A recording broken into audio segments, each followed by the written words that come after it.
குடம். ஒரு நாள் ஹோரேப் மலையின் அருகே ஆடுகளை மேய்த்து கொண்டிருந்த மோசே ஒரு அதிசயத்தைக் கண்டான். ஒரு முள்ளுக்குடம் தீப்பிடித்து எரிந்தது. ஆனால் அது எரிந்து அழியவில்லை.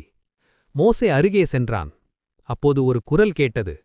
மோசே, மோசே என்று. இதோ நான் இருக்கிறேன் என்றான். நீ நிற்கும் இடம் பரிசுத்தமானது.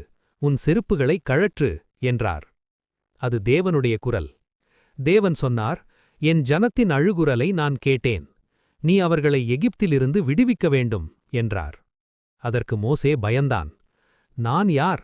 என்னால் முடியாது என்றான். அதற்கு தேவன் சொன்னார், நான் உன்னோடு கூட இருப்பேன், நீ போ. எகிப்துக்கு திரும்பும் மோசே. தேவனின் ஆணையின்படி மோசே தன் சகோதரன் ஆரோனைக் கொண்டு எகிப்துக்கு திரும்பினான். பார்வோனிடம் சென்று சொன்னார், கர்த்தர் சொல்கிறார், என் ஜனங்களை விடுதலை செய் என்று.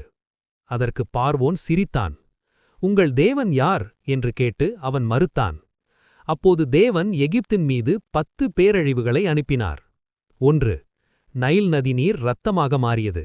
2. எகிப்து தேசம் முழுவதும் தவளைகள் நிறைந்து போனன. 3. மனிதர்கள் மற்றும் மிருகங்களின் மீது பேன்கள் மொய்த்தன. 4.